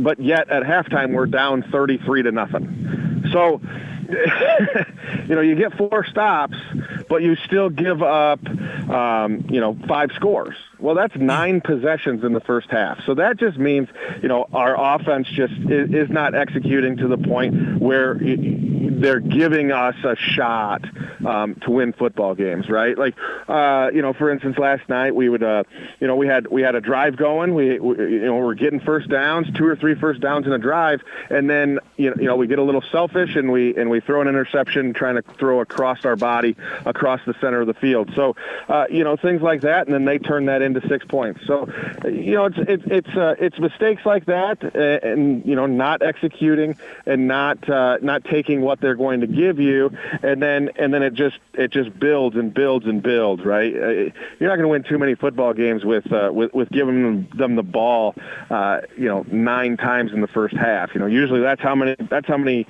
possessions you get in a game, not just one half. So and then as it went from there, it just escalated. I mean, to the icing on the cake last night, Ryan. 4 seconds left in the game, we're on the half-inch line, and we fumbled the snap to lose 6 yards for the very last play of the game.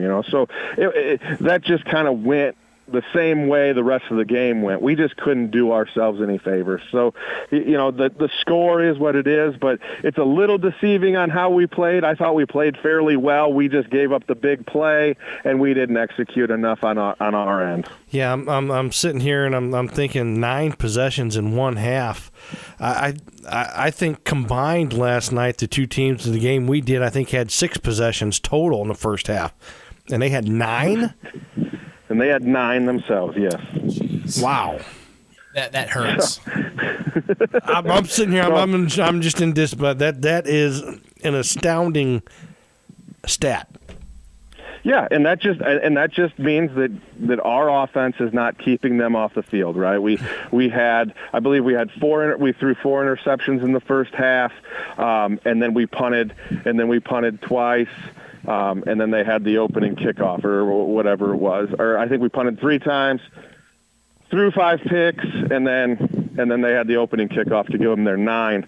But we just couldn't hold on to the ball. I mean, we had one drive that looked promising and didn't finish and ended up throwing an interception, and then get the ball back and throw an interception or a 3 and out, and you just can't. You're not going to win any football games like that, and you're definitely not going to beat a quality team playing like that. So we just got to do better at what we do. Just clean up all the little mistakes and all the the things that been hurting us all season, and we just got to execute better.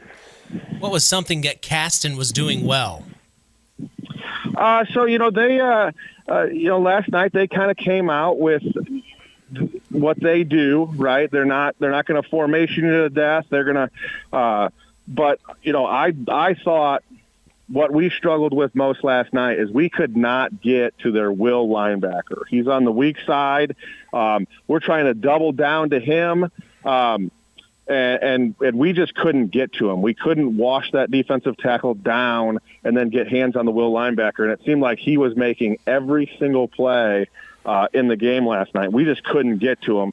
And I don't know if, we have a tendency that I'm not aware of offensively that was giving it away, that we were kind of tipping our hand to him, but it felt like he knew the play every single play, and we couldn't get to him. So it was a little bit of a struggle, but and then offensively, I mean, they just they did what they did. They caught us a few times.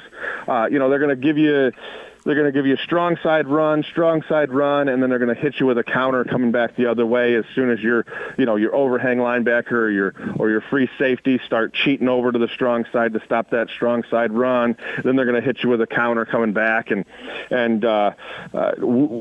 that it worked to a perfection for them, right? It did exactly what it's supposed to do. Our overhang over pursued, our free safety came downhill, and they were able to hit some big plays, run and counter, on 3rd and long situations. Even though now it's coming, we just couldn't execute the way we needed to. Okay, so my question is, you throw 4 or 5 interceptions there. Defensively, were they disguising what they were doing in the secondary, pass coverage wise, or was it a problem of them putting pressure on the quarterback and the quarterback just trying to make plays? What allowed them to have the success in the number of interceptions they had? Well, so I mean, it was partly our wide receivers weren't getting open, and they would get a hand on the ball, and it was a tip type drill that happened a few times. Other times, just a poor decision with the football. Right, you can't roll out to the left and then throw across the field to your right. That's going to be intercepted 9 times out of 10. Right. Yes, you just can't do that. That happened once, and then their pass defense was good. Do I feel like as a football coach who throws the ball a lot that some of those pass interference should have been called? Yes, but was it too blatant that you can keep the flag in your pocket? Yeah. So sometimes the no call is the best call. Did I think we could have got away with some pass interference there? Yes, but at some point, right, you got to make better decisions with the football, or you have to break your route off earlier. It was just a combination of just bad luck, bad route running, and bad decisions with the football. But you just can't throw 4 interceptions in a game, nonetheless, a first half. Well, Coach, it's interesting. Now you hit the road, you'll take on Pioneer, another conference opponent. What is the next step right now for the Satellites? So again, I mean, we just got to keep working at what we're doing. And, the message last night after the game was you just got to keep plugging away. There's only one person that can get you out of a hole, and that's yourself. So if you're not happy with the way you're playing, let's go ahead and let's fix it. I told them, I said it's not over right? It's just not going very well. So, you don't give up when things are not going well. Football is the greatest game in the world because it teaches you so much about life, right? If you're down and the chips are stacked against you and you just can't seem to help yourself out, well, you just got to keep going because you're not allowed to quit. So, we just got to keep plugging away, right? Keep working. We know what our downfalls are. We know what we need to get better at, and let's just keep getting better, right? I'll come back Monday, and we'll have a game plan. The best opportunity we have to beat Pioneer in a football game. And we're just gonna do that, and we're gonna continue to do what we do. Well, Coach, I wish you well this week. I hope things are much better for Satellite Nation soon because, man, we want to get a win for you, Coach. We're cheering you on each week, and hate to hear what happened last night. But hey, pick up the pieces and stay strong, and we'll talk soon. Yes, sir. We appreciate it. All right, that is head coach of the South Central Satellites. It is Buzz Schoff. We're going to take a break. Where the Now segment with Harold Welter's up next. Find out who he has. Interesting one. Stay tuned. Girl, I gotta be next to you. I'm waiting. Next play. McLaughlin takes it. Ooh, Bosch snap keeps himself up the middle. Across the 15 to the 10 to the 5 at the 1. Oh, man. He just makes 5 yards seem so quick. I don't know how he gets that.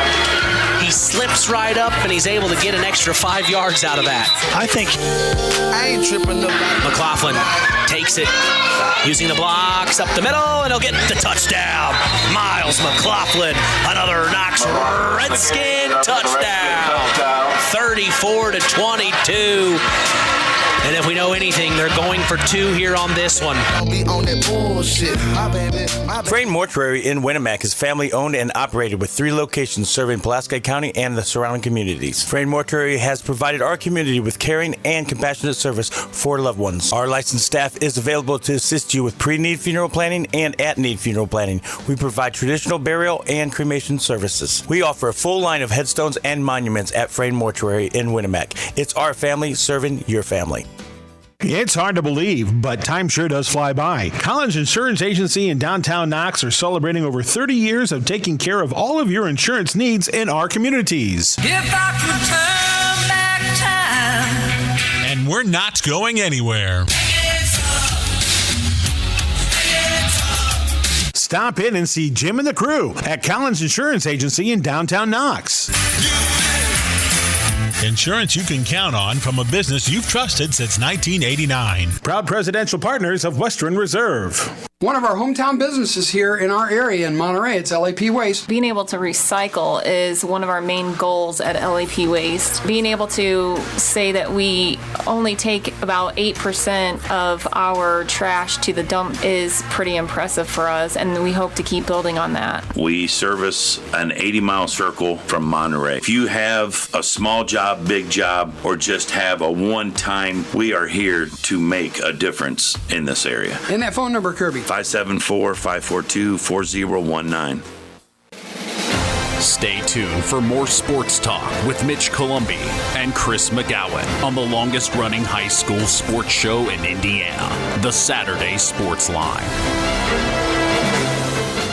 It's time now for Where Are They Now? A look back at more than a half century of local high school sports coverage on Kankakee Valley Broadcasting's WKVI. Today's program is brought to you by Osborne's Mini Mart in Knox. Now let's meet one of the local high school sports figures from more than 50 years of WKVI sports and find out where are they now. Unfortunately, we lost one of the great athletes of all times at Knox High School, Vince Jacobs, just a few weeks ago.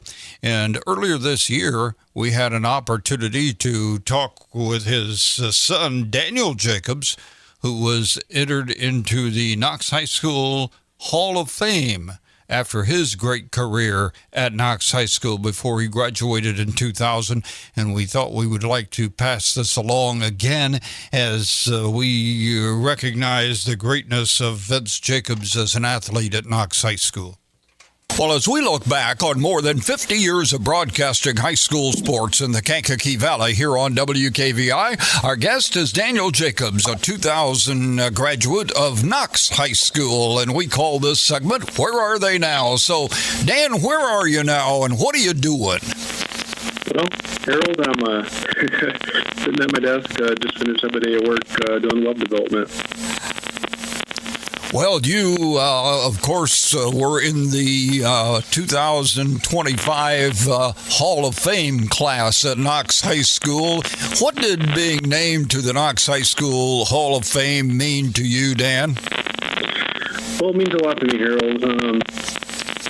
I wasn't sure if that was going to happen any of these years. It was just a pleasant surprise. It's meant a lot to me. I've been living 2 hours away from Knox for the past, pretty much my whole adult life, and it just kind of makes me feel a little bit more integrated with, the town I loved, the town I grew up in. Well, you played a lot of football. You were a wrestler. You played golf at Knox. Going back over those years, all these years later, what's the one game or the one match that stands out in your mind more than any other all these years later, Dan? Well, it was kind of surprising to me in thinking about which match or event this would be, and I think it would probably go back to my last game, or not my last game of football, but one of our last games was the first round of sectionals my senior year. This would have been in 2000. We were at Twin Lakes. I think all of us shared the same feeling on the bus ride there. We hadn't made it past the first round of sectionals. I'm not sure how long, but I think we all had the same mindset of, this is the last time we're going to get to play football for Knox High School. I think for me personally, I didn't have quite the same feelings about football and drive as my father did, but, I did love every minute of playing football with the team, and I think really that last game is it kind of hit me that I may never touch a football again, in uniform. So I think we all just put our heads together on that same train of thought, and showed a team in Twin Lakes, that there was a lot of hype about that. We weren't just a small school, just ready to get knocked off again. And I think throughout that entire game, it was just amazing. I think. Well, you were a 4-year letter winner in wrestling too, and you were sectional champion like 4 times, and conference champions, and I don't know, you were semi-state qualifier a couple of times. What's the most memorable wrestling match you were ever in? Well, I think it was either my junior year or senior year match with a fellow named Brett Harper from Mishawaka. It was, the regional championship match, and this guy had pretty much won everything, growing up in freestyle wrestling, and he was one of those wrestlers you were always watching out for, and trying to prepare for and mimic in a way. The match ended up 0-1. Beat me in overtime. That was probably as close as I could probably get to beating the kid. He was very, very cultured and skilled in wrestling. Took it very seriously. But making it past the first round in semi-state that year, I tech fouled my kid. And I had to wrestle the kid that I had lost to, I think one of my only losses that year, from Hobart, which was a wild match. Also ended up losing by a point there. And they call that match, Harold, the punch your ticket to state match. And then fast forwarding to the senior year, I don't remember too much about regionals, but I do remember tech falling my first kid in semi-state, and then drawing the former state champion. I think this kid was nationally ranked 3rd. Wow. I didn't think too much about it because I had beaten this kid a few times in freestyle, growing up. Second match being a lot harder than the first time, which was surprising. But I didn't really know what to expect. But the kid took me down right off the whistle when I had a game plan to tie up one of his wrists. And I spent the rest of the match, the first period, staying off my back. And then, of course, the flip of the coin for the second round, he chose to be on top. And this guy was really good at leg rides, basically pinned all his kids that way. And I was no different. Ended up losing that match and not going to state. So, it was kind of a sour taste. So if you asked why if it wasn't a match from wrestling, that was probably why. You graduated in 2000, and boy, you graduated those years that you were in high school. There were some darn good athletes at Knox High School, weren't there? Oh yeah, for sure. As you look back and growing up in the Knox area, who were some of the people that were like your role models or people who helped you be successful in athletics, Dan? Well, for wrestling, I would have to say definitely my brother, and then Rick Hensley was always beating up on me freshman year and stuff. It was not till a lot later that I was putting up a good match, but Nick was always having his way with me too. So I had to kind of evolve and pick up some additional takedowns to kind of get to where I was. But football, I had the privilege, playing with the McLaughlin brothers, Josh and Chris. Chris, a very good friend of mine. Josh would always, I think he had a little thing in his eye to kind of give me some pointers, and it was a pleasure watching him go. And I think that made it something to strive for. And of course, my dad, always wanting me to run track and trying to give me pointers out in the yard, and really just having conversations with me a lot about trying to develop my game. We're talking with Daniel Jacobs, a 2000 graduate of Knox High School, here on our Where Are They Now segment, and we'll be back to continue our conversation after this time out.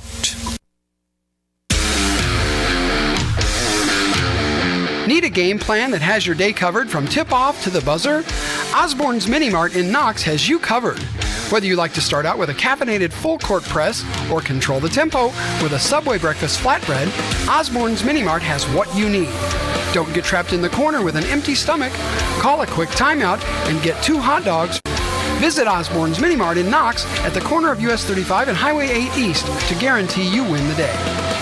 Our guest is Daniel Jacobs, a 2000 graduate of Knox High School. And let me ask you this, Dan. What did you gain from being a high school athlete that has helped you in life? I think right off the top of my head, the team mentality, I think, that carries forward with you. Whenever you're doing projects, if you went on to college or you start your first job, the most important thing is the success of the team. And I think primarily joining the military was me missing that. You get in your young life and you don't have the same people around you, don't have the same team mentality. You really miss it. So I think that's the number one benefit I took with me there. You had a lengthy stay in the military, didn't you? I'm still in, actually, on my 22nd year. Oh, wow. Tell us about that experience, being in the military as a career. Well, to start off with, basic training was what everyone, I think, would imagine. This was earlier on. I think it's getting a little easier nowadays, but it was January in Fort Knox.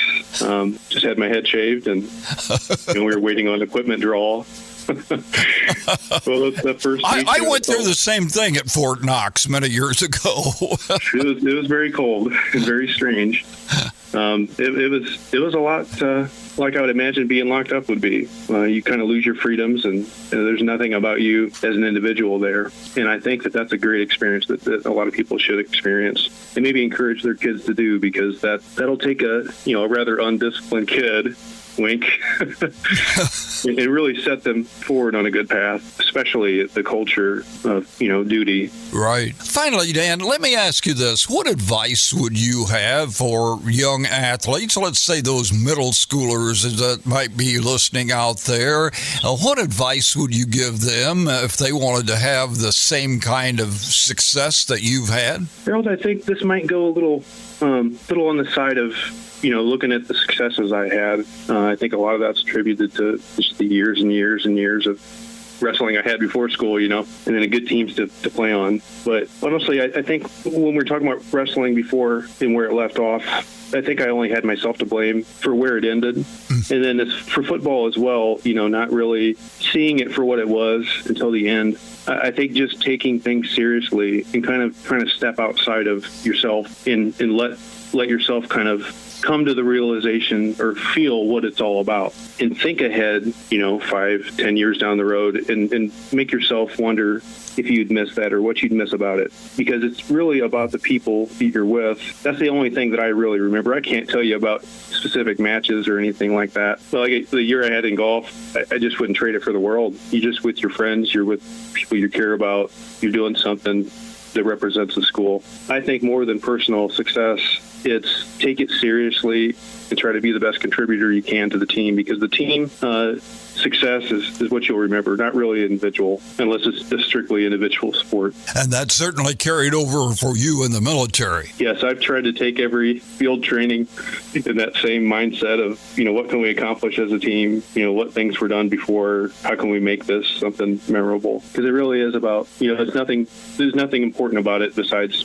the memory. Dan, thanks so much for taking time and reminiscing with us a little bit about some days that were pretty darn exciting in Knox High School sports, and congratulations on being included in that 2025 class of the Hall of Fame at Knox High School. Well, thank you, Harold. I think if I had one more thing to say is, I don't think I could have done anything even halfway right without a very strong, supportive family, and that's what I had. So if those folks are out there in school right now, you become adults and you raise children, it's about being supportive. That's pretty much it, Harold. Our guest on Where Are They Now has been Daniel Jacobs, a 2000 graduate of Knox High School. Join us again next week on the Saturday Sports Line for Where Are They Now? Where Are They Now? A look back at more than a half century of high school sports coverage on WKVI has been brought to you by Osborne's Mini Mart in Knox.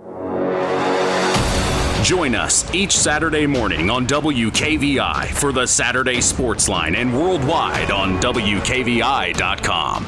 Time now for our Tyler Roth WKVI Athlete of the Week, given in memory of Tyler Roth, a 2001 graduate of Winamac High School who died as a result of an auto accident 1 week after his high school graduation. His legacy of hard work, outstanding citizenship, artistic success, and super athletic performance lives on with this award given every week to outstanding student athletes from the 8 schools in the Kankakee Valley. Today's award is brought to you by Web Printing and JT Shirt Shack in Winamac, and we'll tell you who's earned the Tyler Roth WKVI Athlete of the Week after this word from Web Printing.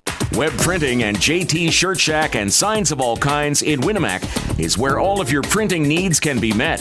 Whether it's paper, garments, or signs, Web Printing is your full-service printing solution. So if you're in need of embroidered or screen-printed garments, tickets or programs for your event, or documents for your business, Web Printing and JT Shirt Shack is the place to go. For the quickest service, best prices, and best quality, it's Web Printing and JT Shirt Shack in Winamac. Our Tyler Roth WKVI Athlete of the Week for this week is Rylan Jordan, a member of the volleyball team at Knox Community High School. Rylan had a big week in the 2 wins for the Lady Redskins. She had 22 digs, 19 kills, and 7 aces. Rylan is the daughter of Jesse and Katie Jordan, as we congratulate Rylan Jordan, our Tyler Roth WKVI Athlete of the Week. Rylan will receive a certificate, a history of the award, and a t-shirt commemorating her achievement, and will also be a future guest on the Saturday Sports Line. She will be eligible for our Tyler Roth WKVI Athlete of the Year award later this spring, which carries with it a plaque and a college scholarship, compliments of WKVI and the family of Tyler Roth. The Tyler Roth WKVI Athlete of the Week is brought to you by Web Printing and JT Shirt Shack in Winamac. I'll make sure to get with Miss Jordan this week. As that wraps up another Saturday Sports Line this coming week, week 6 already of the Indiana High School football season, we will be in North Judson as the North Judson-San Blue Jays host the Triton Trojans. We will go live at 7 Eastern, 6 Central on your local hometown radio station, K99.3 WKVI. Hey, enjoy the rest of your weekend. I got to get out of here. Things to do, people to see. You make sure to take care. I'm Mitch Columby. The tradition continues.